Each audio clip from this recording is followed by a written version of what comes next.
जय हिंद साथियों, कैसे हैं आप सभी। मैं अखिलेश मिश्रा एक बार फिर से आप सभी लोगों का आपके अपने यूट्यूब चैनल विद्यार्थी तक पे हार्दिक स्वागत करता हूं। तो साथियों, जैसा कि आप सभी लोग जानते हैं कि आपके अपने यूट्यूब चैनल विद्यार्थी तक पे डेली आपको करंट अफेयर की क्लास प्रोवाइड की जाती है। उसी क्रम में आज भी मैं करंट अफेयर की क्लास लेके आया हूँ, जो कि बहुत ही महत्वपूर्ण, बहुत ही मोस्ट इम्पॉर्टेंट क्वेश्चन आप लोगों को यहाँ पे अपने यूट्यूब चैनल विद्यार्थी तक पे करवाए जाते हैं, जो कि किसी भी कॉम्पिटेटिव एग्जाम में आने के 99% चांस रहते हैं। तो साथियों, उसी क्रम में आइए हम लोग अपने करंट अफेयर के कुछ इम्पॉर्टेंट क्वेश्चन को यहाँ पे करते हैं। तो साथियों, इसी क्रम में हम लोगों के पास पहला इम्पॉर्टेंट क्वेश्चन है कि ऐसा कौन सा राज्य है जो पटाखे की बिक्री एवं आतिशबाजी पर रोक लगा दिया है। ऐसा कौन सा राज्य है जो पटाखे की बिक्री और आतिशबाजी पर रोक लगा दिया गया है। तो साथियों, राजस्थान सरकार ने दिवाली पर पटाखे की बिक्री पर प्रतिबंध लगा दिया गया है। हम लोगों का पहला क्वेश्चन है करंट अफेयर से संबंधित। राजस्थान सरकार ने दिवाली पर पटाखे की रोक राजस्थान सरकार ने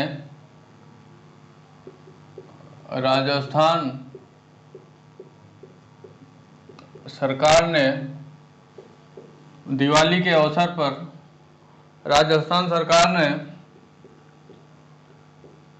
दिवाली पर पटाखों की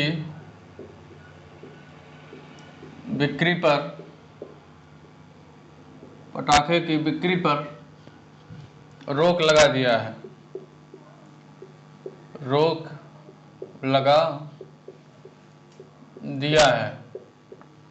राजस्थान सरकार ने दिवाली के अवसर पर पटाखे की बिक्री और आतिशबाजी पर रोक लगा दिया गया है। राजस्थान सरकार ने कोरोना संक्रमण को फैलने से रोकने और कोविड-19 के परेशानी के मद्देनजर दीपावली पर पटाखे की बिक्री और आतिशबाजी पर रोक लगा दिया है। राजस्थान के जो मुख्यमंत्री अशोक गहलोत हैं, उन्होंने अधिकारियों को बिना पटाखे की बिक्री और जो हमारे राजस्थान के मुख्यमंत्री हैं अशोक गहलोत जी, वो अधिकारियों को बिना फिटनेस के धुआं उगलने वाले वाहनों पर सख्त कार्रवाई के निर्देश दिए हैं। राजस्थान के मुख्यमंत्री अशोक गहलोत जी ने अधिकारियों के साथ बैठक की और उन्होंने कहा कि जो भी बिना फिटनेस के वाहन हैं धुआं उगलने वाले, उन सभी वाहनों पर सख्त से सख्त कार्रवाई करने का निर्देश दिया है अधिकारियों को। साथ ही साथ मुख्यमंत्री अशोक गहलोत ने कोरोना समीक्षा बैठक के दौरान पटाखों की बिक्री और आतिशबाजी पर रोक लगाने का फैसला भी किया है। बहुत ही सराहनीय कदम है राजस्थान के मुख्यमंत्री अशोक गहलोत जी दिवाली पर कोरोना संक्रमण के फैलने या फिर बचाव से संबंधित ये बहुत ही महत्वपूर्ण कदम उठाया है कि दिवाली के अवसर पर पटाखे की बिक्री और आतिशबाजी नहीं की जाएगी। साथ ही साथ राजस्थान सरकार के अधिकारियों के साथ बैठक कर उन्होंने यह भी कहा कि जो भी ऐसे वाहन हैं जो कि ज़्यादा से ज़्यादा धुआं उगलने वाले वाहन हैं, उन सभी वाहनों का जिनका फिटनेस नहीं है, उन सभी वाहनों पर सख्त से सख्त कार्रवाई की जाए। ऐसा राजस्थान सरकार ने डिसीजन लिया। तो साथियों, यहाँ राजस्थान की बात की जा रही है, तो राजस्थान की बात की जा रही है, तो राजस्थान के बारे में कुछ जानकारी हम लोग लेते हैं। राजस्थान तो राजस्थान की अगर राजधानी की बात करें तो राजस्थान की राजधानी जयपुर है। बहुत ही अच्छी सुंदर सिटी जयपुर है साथियों, जयपुर है। और अगर यहाँ का सबसे बड़ा शहर की बात किया जाए, राजस्थान के सबसे बड़ा शहर तो साथियों वो भी जयपुर होगा। 99% साथियों ऐसा होता है कि चाहे वो कोई भी राज्य हो, हमारे भारत का कोई भी राज्य हो, जो राज्य हमारे राज्य की राजधानी होगी, 99% चांस ये रहेगा कि वो हमारे उस राज्य का सबसे बड़ा शहर होगा। ऐसा मैंने पाया है अभी तक, जब से आप लोगों को मैं पढ़ा रहा हूँ या इससे भी पहले जब मैं ऑफलाइन में पढ़ाता था, उसमें मैंने ऐसा पाया कि किसी भी राज्य की जो जिला राजधानी होगी, ठीक, जो जिला राजधानी होगी राज्य की, वो उस राज्य का सबसे बड़ा शहर हो सकता है। 99% चांस रहेगा। और साथियों, अगर राजस्थान में पूरे डिस्ट्रिक्ट की बात किया जाए तो वो पूरे जिला की बात किया जाए अर्थात डिस्ट्रिक्ट की बात किया जाए तो टोटल 33 डिस्ट्रिक्ट हैं। ठीक साथियों, राजस्थान में अगर यहाँ के भाषा की बात किया जाए, राजस्थान की भाषा अर्थात लैंग्वेज, यहाँ के लैंग्वेज की बात किया जाए तो हिंदी यहाँ की भाषा है, वो भी ब्रज भाषा, हिंदी जो कि ब्रज भाषा होगी। ठीक। और राजस्थान के बारे में अगर बात किया जाए तो राजस्थान का गठन 1 नवंबर 1956 को किया गया था। राजस्थान राज्य का गठन 1 नवंबर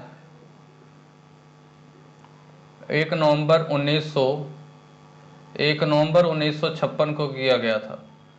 1 नवंबर 1956। ठीक साथियों, और अगर राजस्थान के राज्यपाल की बात किया जाए तो यहाँ के राज्यपाल कलराज मिश्र जी हैं। राजस्थान के राज्यपाल कलराज मिश्र, राजस्थान के राज्यपाल कलराज मिश्रा जी हैं। और यहाँ के मुख्यमंत्री की बात किया जाए, सीएम की बात किया जाए अर्थात चीफ मिनिस्टर, तो अशोक गहलोत जी हैं। अशोक गहलोत जो कि कांग्रेस पार्टी के कांग्रेस के मुख्यमंत्री हैं, कांग्रेस की सरकार है वहां पे राजस्थान में। और अगर साथियों यहाँ के विधानसभा, राज्यसभा और लोकसभा सीटों की बात किया जाए, विधानसभा हम यहाँ बात कर लेते हैं। विधानसभा, राजस्थान की विधानसभा की 200 सीट, विधानसभा की 200 सीट, और राज्यसभा की बात किया जाए तो राज्यसभा की 10 सीट, और लोकसभा की बात किया जाए तो 25 सीट है। लोकसभा की बात किया जाए तो लोकसभा की 25 सीट है। राजस्थान के बारे में कुछ जानकारी। राजधानी जयपुर, सबसे बड़ा शहर जयपुर, टोटल डिस्ट्रिक्ट 33, भाषा हिंदी ब्रजभाषा, गठन 1 नवंबर 1956, राज्यपाल कलराज मिश्र, मुख्यमंत्री अशोक गहलोत जो कि कांग्रेस की सरकार है। विधानसभा की 200 सीटें, राज्यसभा की 10 सीटें, लोकसभा की 25 सीटें। और अगर राजस्थान के उच्च न्यायालय की बात किया जाए तो राजस्थान उच्च न्यायालय जो कि जोधपुर में स्थित है। राजस्थान के अगर उच्च न्यायालय की बात किया जाए तो राजस्थान उच्च न्यायालय है, राजस्थान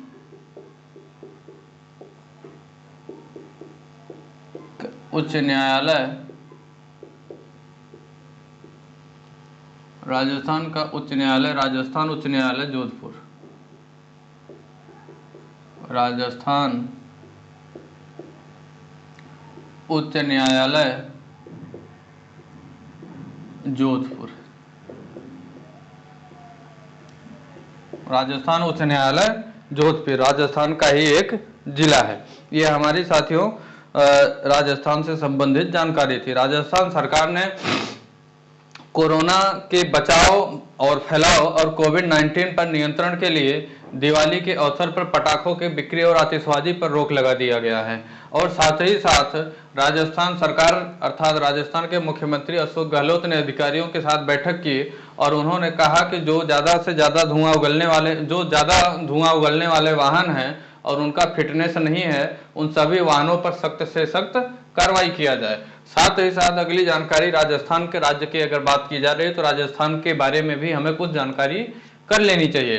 तो राजस्थान की राजधानी की बात किया जाए तो जयपुर जो कि बहुत ही अच्छी और सुंदर सिटी है, साफ सुथरी सिटी के बारे में माना जाता है और यहाँ का सबसे बड़ा शहर जयपुर है। डिस्ट्रिक्ट 33 है, भाषा हिंदी है, गठन 1 नवंबर 1956 को किया गया। राज्यपाल कलराज मिश्र जी और सीएम अशोक गहलोत हैं। विधानसभा की 2 सीट, राज्यसभा के 10 सीट और लोकसभा की 25 सीट। राजस्थान के उच्च न्यायालय राजस्थान उच्च न्यायालय जोधपुर है। इसी क्रम में अगर हम लोग अगली जानकारी की बात करें,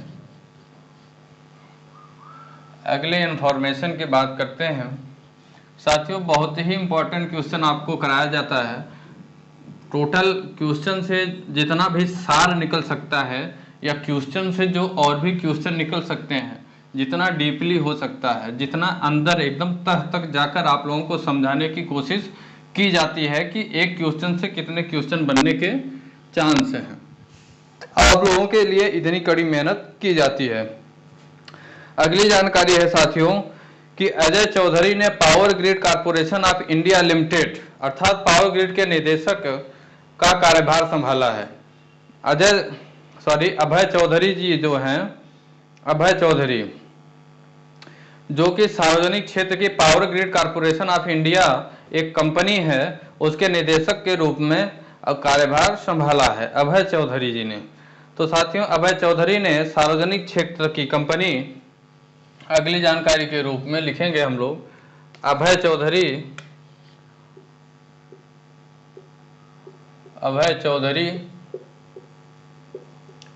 सार्वजनिक क्षेत्र की कंपनी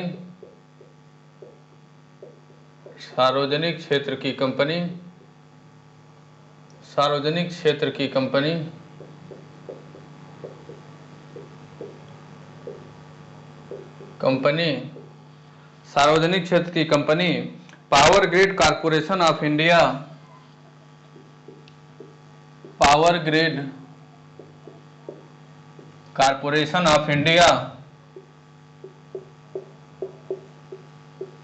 कॉर्पोरेशन ऑफ इंडिया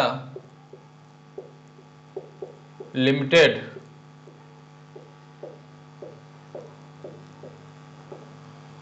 अभय चौधरी ने सार्वजनिक क्षेत्र की company power grid corporation of India limited के निदेशक के रूप में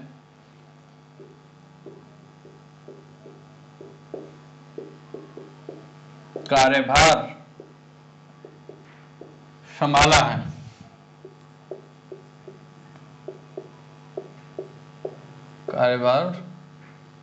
है।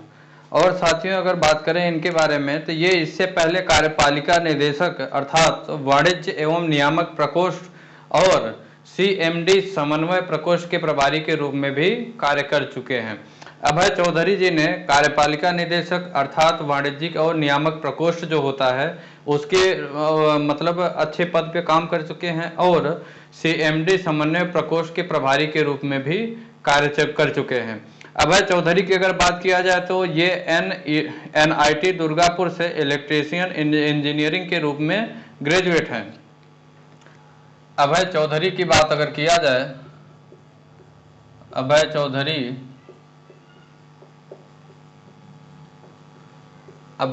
की अगर बात किया जाए तो ये एनआईटी दुर्गापुर से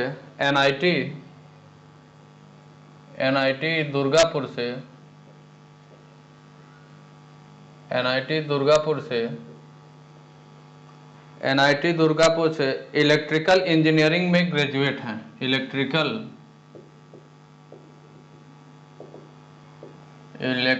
इंजीनियरिंग के रूप में इलेक्ट्रिकल इंजीनियरिंग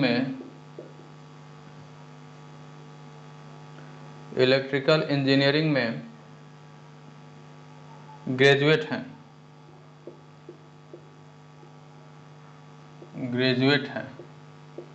इलेक्ट्रिकल इंजीनियरिंग में ग्रेजुएट हैं और आईएमटी गाजियाबाद से मैनेजमेंट में पोस्ट ग्रेजुएट डिप्लोमा भी इन्होंने किया है। गाजियाबाद से मैनेजमेंट, हालांकि ये आपके एग्जाम में नहीं पूछेगा, ये तो आपके नॉलेज के लिए मैं बता दे रहा हूं कि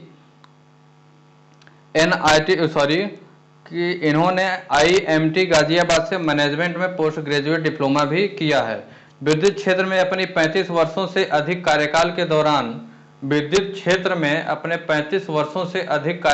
दौरान उन्होंने ईएचवी सब स्टेशन और ट्रांसमिशन लाइन में विभिन्न क्षमताओं में ऑपरेशन व मेंटेनेंस कार्यपालक के साथ ही कंस्ट्रक्शन इंजीनियर के रूप में भी इन्होंने काम किया। अर्थात अभय चौधरी जी ने ईएचवी सब स्टेशन और ट्रांसमिशन लाइन में विभिन्न क्षमताओं में ऑपरेशन और मेंटेनेंस कार्यपालक के साथ ही कंस्ट्रक्शन इंजीनियर के रूप में भी इन्होंने कार्यभार संभाला है।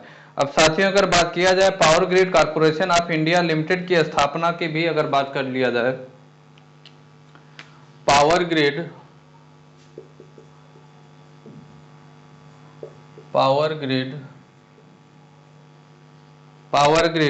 Corporation of India limited, corporation of India limited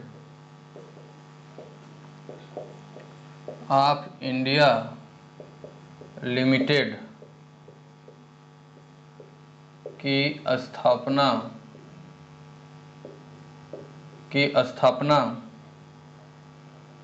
23 अक्टूबर 1989 को हुआ। 23 अक्टूबर 1989 में किया गया।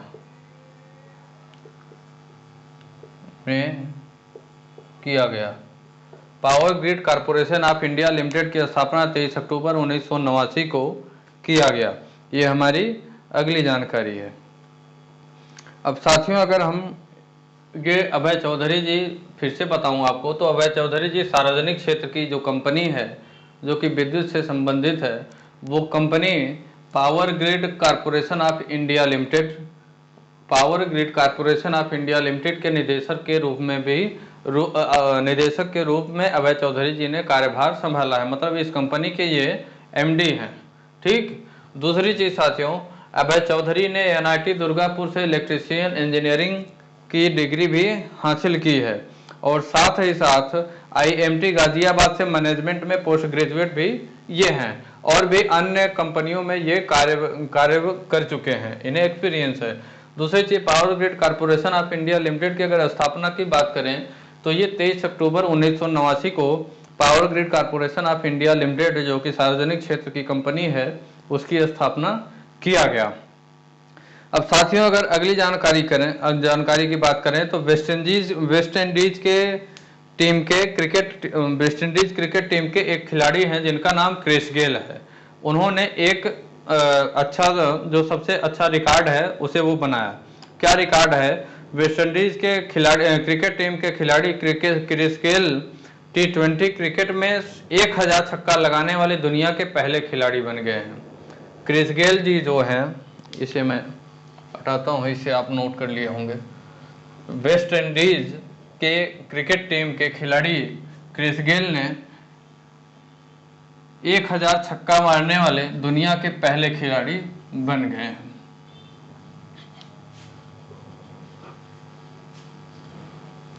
वेस्ट इंडीज के क्रिस गेल T20 क्रिकेट की बात की जा रही साथियों, ये भी नोटिस करिएगा। वेस्ट इंडीज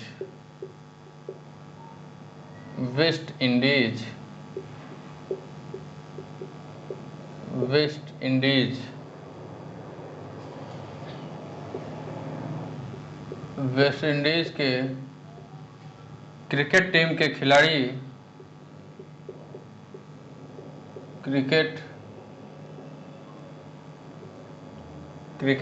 के खिलाड़ी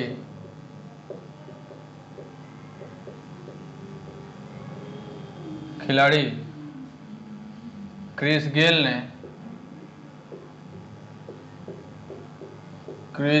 ने T20 क्रिकेट में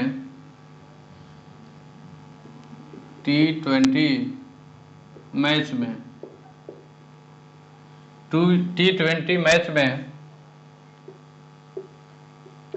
1000 छक्का मारने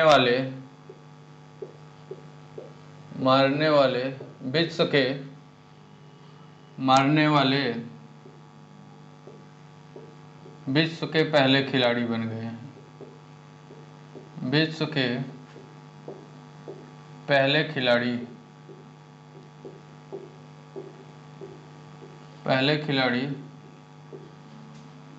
बन गए। आईपीएल में इन्होंने जो भी आईपीएल होता है T20 उसमें इन्होंने 1000 छक्का लगाने वाले टोटल T20 मैच के अगर क्रिकेट की बात किया जाए तो टोटल 1000 छक्का मारने वाले पहले खिलाड़ी बन गए हैं। इनसे पहले इसे इंडियन प्रीमियर लीग आईपीएल में किंग्स 11 पंजाब की ओर से ये खेलते हुए राजस्थान रॉयल्स के खिलाफ यह उपलब्धि हासिल की। अर्थात इन्होंने यह उपलब्धि आईपीएल मैच में खेल रहे थे, उसी दौरान इन्हें यह उपलब्धि प्राप्त हुई। आईपीएल मैच में किंग्स 11 पंजाब की ओर से खेलते हुए, मतलब ये आईपीएल में किंग्स 11 पंजाब की टीम से खेल रहे थे और किंग्स 11 पंजाब की ओर से खेलते हुए राजस्थान रॉयल्स के खिलाफ यह उपलब्धि इन्होंने मतलब क्रिस गेल जी किंग्स 11 पंजाब की टीम के ओर खेलते हुए राजस्थान रॉयल के खिलाफ इन्होंने यह उपलब्धि हासिल की, अर्थात 1000 छक्का मारने की उपलब्धि हासिल की। और अगर बात करें साथियों कि यह उपलब्धि इससे पहले किसके नाम थी, तो यह उपलब्धि वेस्ट इंडीज के ही कीरोन पोलार्ड 690 छक्के के साथ दूसरे नंबर पर हैं। इससे पहले ये रिकॉर्ड कीरोन पोलार्ड के नाम था। अगर बात किया जाए ये पहले नंबर पे हैं, तो सेकंड नंबर पे कौन है, तो वेस्ट इंडीज के ही खिलाड़ी हैं, वेस्ट इंडीज के ही खिलाड़ी, वेस्ट इंडीज के ही खिलाड़ी 690 कीरोन पोलार्ड, क्या नाम है उनका पूरा नाम, कीरोन पोलार्ड, कीरोन पोलार्ड 690 छक्के के साथ दूसरे नंबर पर हैं। और अगर साथियों तीसरे नंबर की बात किया जाए तो न्यूजीलैंड के पूर्व खिलाड़ी ब्रेडन मैकुलन 485 छक्के के साथ तीसरे स्थान पर है। न्यूजीलैंड के खिलाड़ी, थर्ड नंबर की बात किया जाए तो न्यूजीलैंड के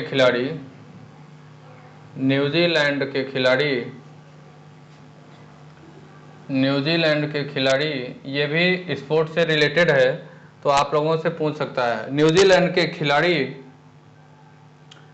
ब्रेडन मैकुलन 485 छक्के के साथ 485 छक्के के साथ तीसरे स्थान पे हैं। और अगर साथियों फोर्थ नंबर की बात किया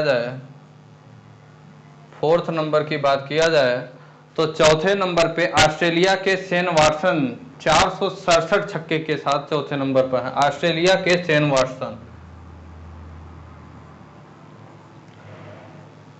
ऑस्ट्रेलिया के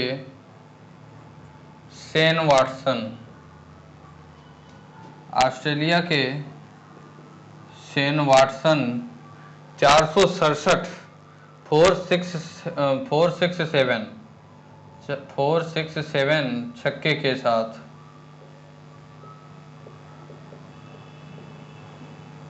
साथियों इसमें यह जानकारी है, क्रिकेट टीम की बात की जाए तो वेस्ट इंडीज टीम की ओर से खेलने वाले खिलाड़ी क्रिस गेल हैं, जिनका नाम क्रिस गेल है।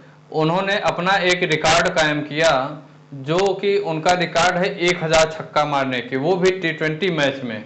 तो साथियों क्रिस गेल ने क्रिकेट टीम के खिलाड़ी क्रिस गेल ने टी20 मैच में 1000 छक्का मारने वाले विश्व के पहले खिलाड़ी हैं। कौन से मैच में, टी20 मैच की बात की जा रही है। टी20 मैच में 1000 छक्का मारने वाले और वेस्ट इंडीज के खिलाड़ी 1000 छक्का मारने वाले क्रिस गेल जी विश्व के पहले ऐसे खिलाड़ी हैं जिन्होंने एक छक्का लगाया।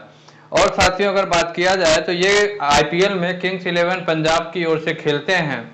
आईपीएल में क्रिस गेल जी किंग्स 11 पंजाब की ओर से खेलते हैं, लेकिन यह उपलब्धि जो 1000 छक्का मारने की उपलब्धि है, यह उपलब्धि उन्हें राजस्थान रॉयल्स के खिलाफ खेलते हुए प्राप्त हुई है। अर्थात किंग्स 11 पंजाब और राजस्थान रॉयल्स का आईपीएल में मैच था, उसी दौरान यह उपलब्धि उन्हें प्राप्त हुई है। और अगर साथियों बात किया जाए तो सेकंड नंबर पे टी20 में सबसे ज्यादा छक्का मारने वाले खिलाड़ी वेस्ट इंडीज के ही खिलाड़ी हैं, कीरोन पोलार्ड 690 छक्के के साथ। और अगर तीसरे नंबर पे बात किया जाए तो न्यूजीलैंड के खिलाड़ी ब्रेडन मैकुलन 485 छक्के के साथ तीसरे स्थान पे हैं। और अगर फोर्थ नंबर की बात किया जाए तो वो ऑस्ट्रेलिया के शेन वाटसन 467 467 छक्के के साथ चौथे स्थान पे हैं। ये साथियों हमारी जानकारी इससे मैच से, क्रिकेट मैच से संबंधित थी।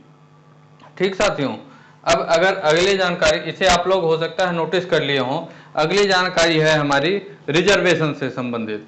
तो साथियों, केंद्र सरकार ने सैनिक स्कूल में ओबीसी को 27% आरक्षण देने की घोषणा की है। केंद्र सरकार ने, हमारे भारत की जो केंद्र सरकार है, वो सैनिक स्कूलों में ओबीसी वर्ग को 27% आरक्षण देने की घोषणा की है। ओबीसी वर्ग को बढ़ावा देने के लिए, ओबीसी वर्ग के उत्थान के लिए, ओबीसी वर्ग आगे बढ़े और लोगों के हिसाब से, मतलब और लोगों के भी बराबर आ सके, इसके लिए ओबीसी वर्ग को हमारी केंद्र सरकार ने सैनिक स्कूल में 27% रिजर्वेशन की घोषणा की है। बहुत ही सराहनीय काम है, बहुत ही सराहनीय काम हमारी केंद्र सरकार की है। तो साथियों, हम लोग आइए देखते हैं, ये भी एक नोटिस करने वाली बात है कि केंद्र सरकार ने सैनिक स्कूलों में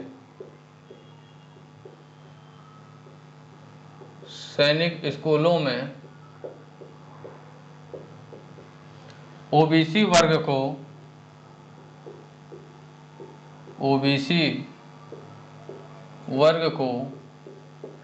जो भी जातियां ओबीसी वर्ग में आती हैं, ओबीसी वर्ग को 27%,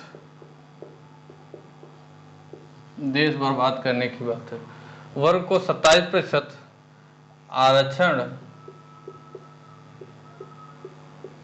देने की बात कही है। हमारी भारत की केंद्र सरकार सैनिक स्कूलों में ओबीसी वर्ग को 27% आरक्षण देने की घोषणा की है। साथियों, मैं आपको बता दूं कि रक्षा मंत्रालय के तहत कार्य करने वाली सैनिक स्कूल, जो भी सैनिक स्कूल है, वो सारे, हमारे भारत में जितने भी सैनिक स्कूल हैं, वो सारे स्कूल रक्षा मंत्रालय के अंतर्गत काम करते हैं। तो सभी सैनिक स्कूल सोसाइटी देश में ऐसे 33 आवासीय विद्यालयों का प्रबंधन करती है। वह आरक्षण नीति, शैक्षणिक, यह जो भी आरक्षण नीति है, ये जो 27% आरक्षण नीति की बात किया गया है ओबीसी वर्ग को सैनिक स्कूल में, यह शैक्षणिक सत्र 2021-22 में दिया जाएगा, अर्थात 2021-22 से लागू होगा। सरकार के अनुसार प्रत्येक सूची में 15% सीटें अनुसूचित जाति के लिए आरक्षित हैं। सरकार के अनुसार प्रत्येक सूची में 15% सीटें 15% सीटें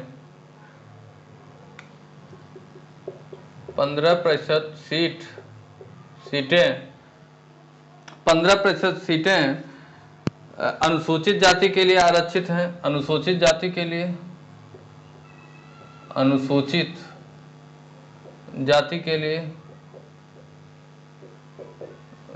लिए आरक्षित है पहले से। और इसी में बात करें 7.5% सीटें अनुसूचित जनजाति के लिए, 7.5% सीटें अनुसूचित जनजाति के लिए, अनुसूचित जनजाति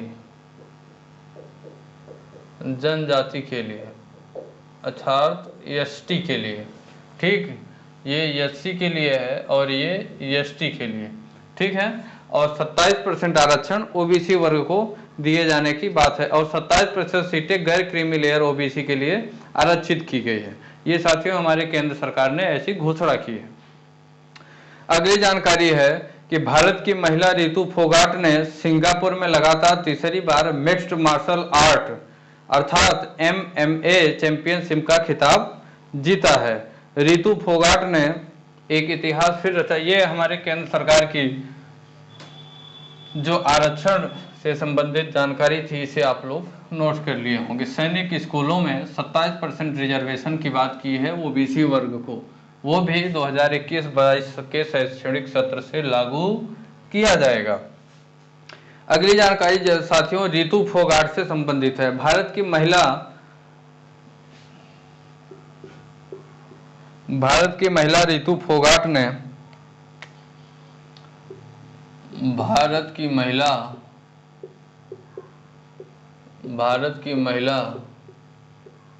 रितु फोगाट ने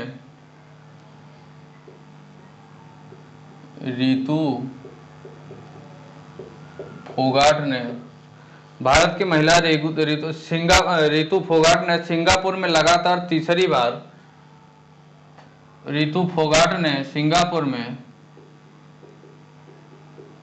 सिंगापुर में लगातार तीसरी बार, ये सबसे बड़ी बात है, लगातार तीसरी बार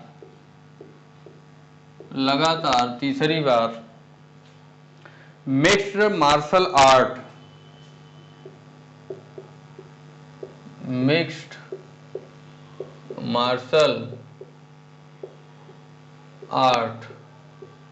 अर्थात MMA mixed martial art championship का खिताब जीता है। चैंपियनशिप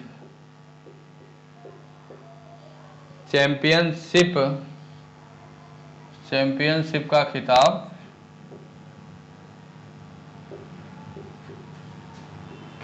जीता है।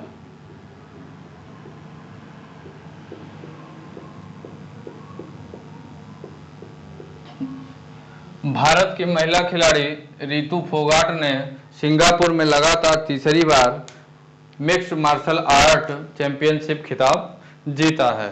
साथ ही साथ साथियों, मैं आपको बता दूं कि भारतीय खिलाड़ी ने तकनीकी नॉकआउट के आधार पर कंबोडिया की नाथ से प्रो को दूसरे दौर में ही हरा दिया था।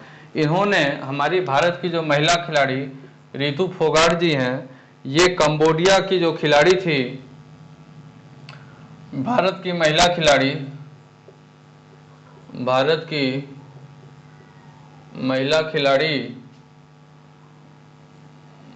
खिलाड़ी रितु फोगाट ने कंबोडिया के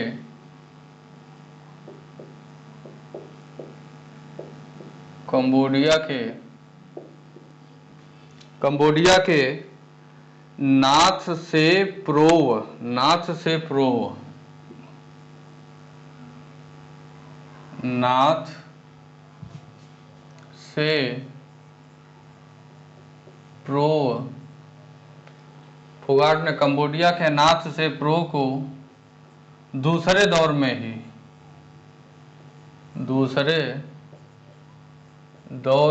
ही हराकर यह खिताब अपने नाम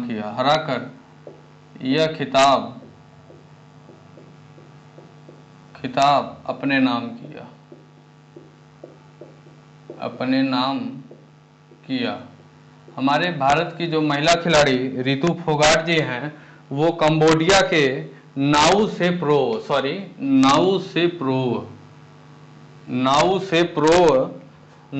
प्रो खिलाड़ी का नाम है, जो कि कंबोडिया के महिला खिलाड़ी हैं, नाउ से प्रो को दूसरे दौर में ही हराकर यह खिताब अपने नाम कर लिया था। रितु फोगाट एक भारतीय महिला पहलवान है।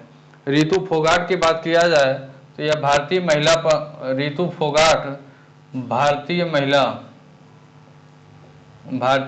पहलवान है। भारतीय महिला पहलवान रितु फोगाट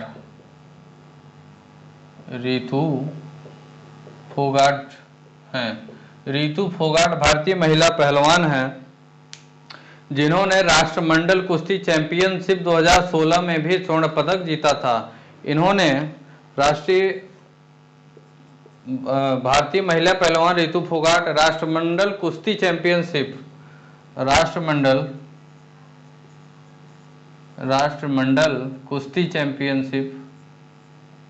कुश्ती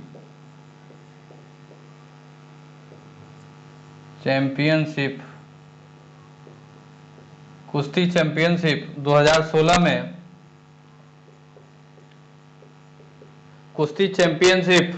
2016 में स्वर्ण पदक भी जीता था। स्वर्ण पदक भी जीता था, स्वर्ण पदक भी जीता था। साथ ही साथ उन्हें कुश्ती के करियर पर ध्यान केंद्रित करने के लिए 10वीं कक्षा के साथ स्कूल छोड़ दी थी। जो भारतीय महिला पहलवान रितु फोगाट जी हैं, ये कुश्ती पर ही फोकस करने के लिए ये 10वीं कक्षा से ही स्कूल को छोड़ दिया था। इनका ध्यान सिर्फ पहलवानी पे अर्थात कुश्ती पे ही केंद्रित हो गया था। और साथियों, अगर रितु फोगाट की पूरा नाम की बात किया जाए तो रितु फोगाट का पूरा नाम रितु महावीर सिंह फोगाट है। रितु महावीर सिंह फोगाट, जो कि भारतीय और यह बलाली हरियाणा की रहने वाली हैं। रितु फोगाट जी हैं जो ये बलाली हरियाणा की रहने वाली हैं। और अगर बात किया जाए तो इनका पूरा नाम रितु महावीर सिंह फोगाट है। साथियों, अगर सिंगापुर की बात की जा रही है तो सिंगापुर के बारे में भी कुछ हम लोग बात कर लेते हैं। सिंगापुर की बात कर लेते हैं यहाँ, ठीक। सिंगापुर की अगर राजधानी की बात करें, सिंगापुर की राजधानी, तो यहाँ की राजधानी सिंगापुर नगर है। सिंगापुर नगर सिंगापुर की राजधानी है। और साथियों, यहाँ की भाषा वो इंग्लिश है, लैंग्वेज इंग्लिश है। बहुत सही आप लोगों ने आंसर दिया। भाषा यहाँ की लैंग्वेज है और सरकार यहाँ की संसदीय गणराज्य की सरकार है। और राष्ट्रपति यहाँ के सिल्लपन रामनाथन हैं। सिल्लपन रामनाथन यहाँ के राष्ट्रपति हैं। सिंगापुर के राष्ट्रपति की बात किया जाए तो सिंगापुर के राष्ट्रपति सिल्लपन रामनाथन जी हैं। सिल्लपन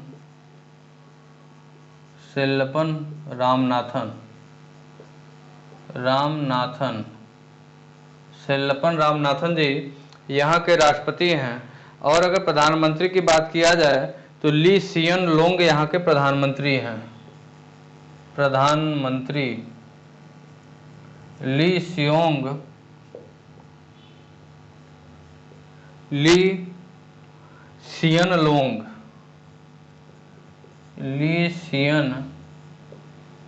लोंग यहाँ के प्रधानमंत्री हैं। ये हमारी कुछ जानकारी। और मुद्रा यहाँ की बात किया जाए तो सिंगापुर डॉलर यहाँ की मुद्रा है। यहाँ पे मैं लिख देता हूँ कि सिंगापुर की मुद्रा सिंगापुर डॉलर है, ठीक। मुद्रा सिंगापुर डॉलर है, सिंगापुर डॉलर यहाँ की मुद्रा है, ठीक साथियों।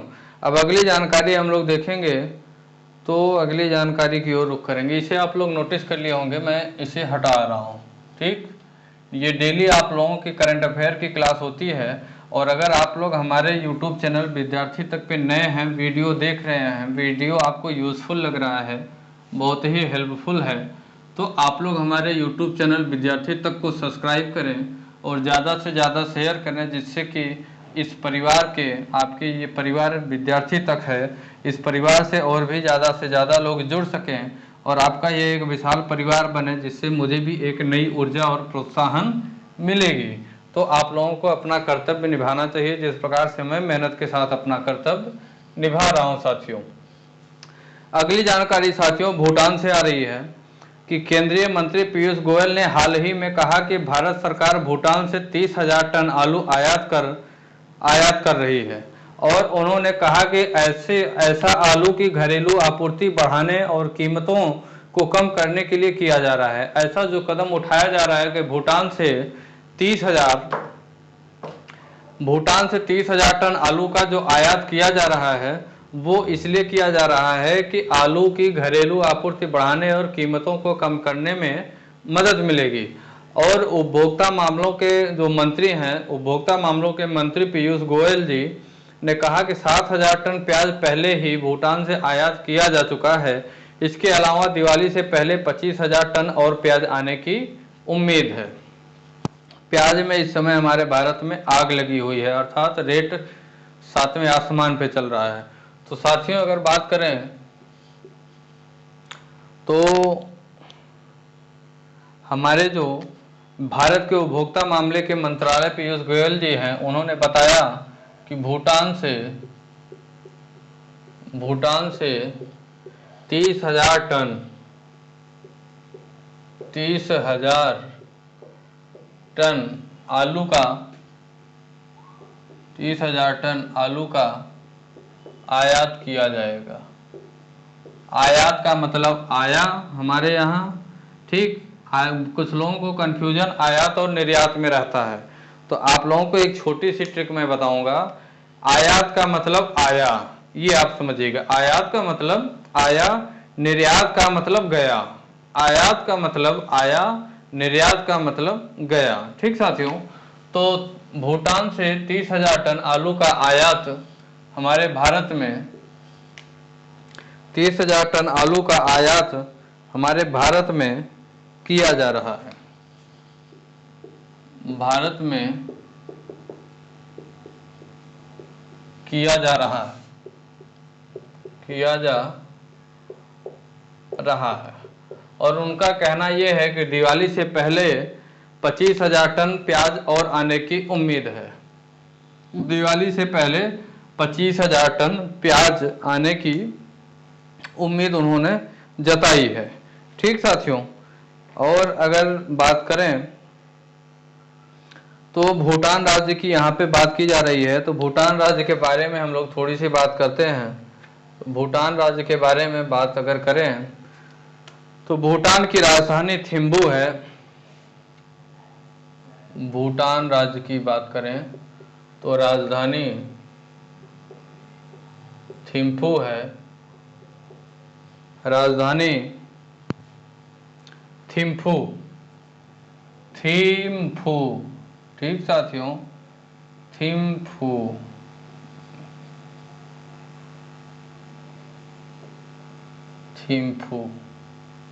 भूटान राज्य की राजधानी थिम्पू है।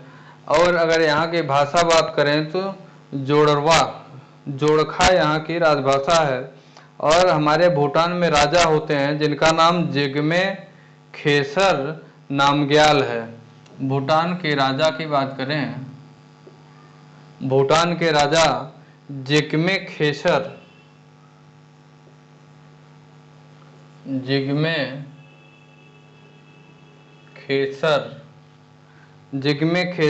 नामग्याल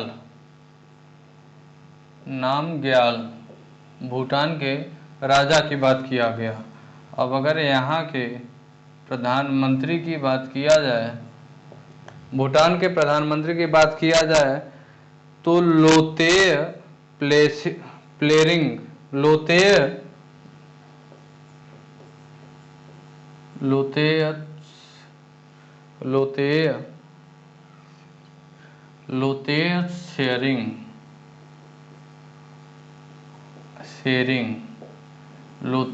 शेरिंग यहाँ के प्रधानमंत्री हैं। अर्थात भूटान के मुद्रा की बात किया जाए तो डोलथ्रुम यहाँ की मुद्रा है। मुद्रा डोलथ्रुम अर्थात भारतीय रुपया।